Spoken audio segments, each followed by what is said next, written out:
வணக்கம் நண்பர்களே. நாளொரு கதை, கதை எண் 54. இன்றைய கதையின் தலைப்பு ரங்கநாதர் பள்ளி கொண்டது ஏன். கதை சொல்பவர் எஸ் தண்டபாணி, பொள்ளாச்சி. எண்ணத்தில் உயர்வு இருக்கிறது, ஆனால் அது மட்டுமே போதுமா? முயற்சி, கடும் உழைப்பு, மனதிடம், தன்னம்பிக்கை முதலிய ஆயுதங்கள் நமக்கு மிக மிக தேவையானவை. கண்ணதாசன் கூறியுள்ளவாறு, தன்னை தானே அறிந்து கொண்டு ஊருக்கும் சொல்பவர்கள் தலைவன் ஆகுவதில்லையா? ஆகவே முதலில் நம்மை நாம் முழுமையாக அறிந்து கொள்வோம், நமது திறமையை வளர்த்து கொள்வோம், நம்மை நாமே மதிக்க கற்றுக்கொள்வோம். நம்மை நாம் மதிக்காவிட்டால் மதிப்பு நம் மீது வடியாது என்பதை நினைவில் கொள்க. அருகருகே வசிக்கும் இருவர், அதில் ஒருவருக்கு உலக ஞானமே கிடையாது. மனதில் நினைப்பதை கூட வார்த்தைகளாக வடிக்க தெரியாது அவருக்கு. ஆனால் பக்கத்தில் இருப்பவருக்கோ வாய்தான் மூலதனம்.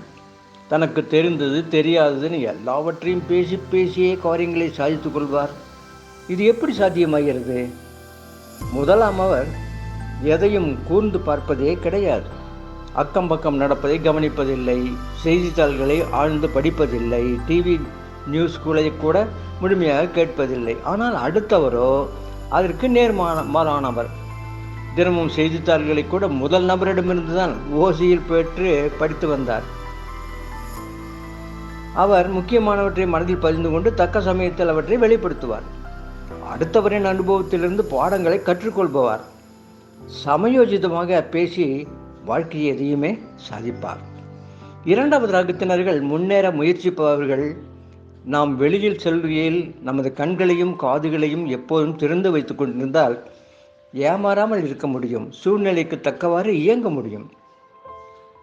தமது சமயோஜித புத்தியில் இறைவனையே எழவிடாமல் செய்த பக்தனின் கதையை கூட ரசிப்போமா? இப்பொழுது பக்தர் ஒருவர் ரங்கநாதருக்கு பெயருக்கு ஒரு சிறிய சேவையை செய்துவிட்டு தனக்கு மோட்சம் அளிக்குமாறு வேண்டிக் கொண்டார்.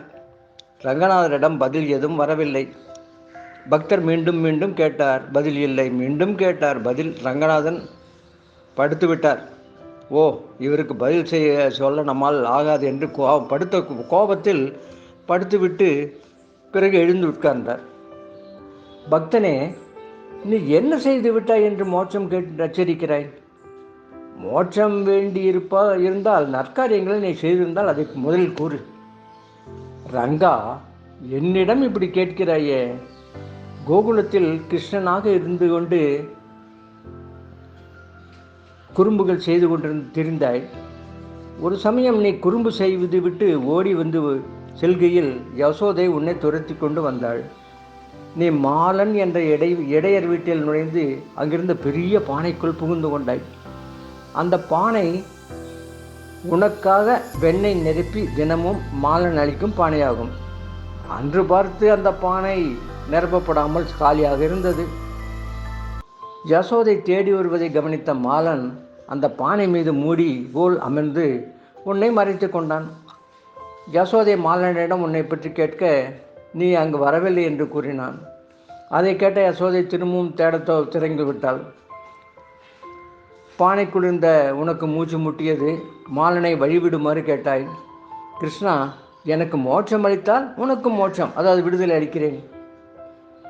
மாலா, உனக்கு மட்டுமல்ல, இந்த பானைக்கும் மோட்சம் அளிக்கிறேன்.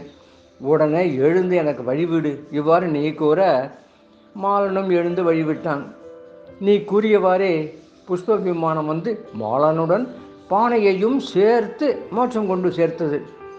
அன்று ஒன்றுமே செய்யாத பானைக்கு மோட்சம் அளித்தாய். எனக்கு மட்டும் மோட்சம் தராமல் இழுத்தடிக்கிறாயே, நியாயம்தானா? பக்தன் இவ்வாறு கேட்க ரங்கநாதன் பதில் எதுவும் கூற இயலாமல் மீண்டும் பள்ளி கொண்டு விட்டார். அன்று படுத்த ரங்கநாதர் இதுவரை எழவே இல்லை. இதுதான் சமயோஜித புத்தி.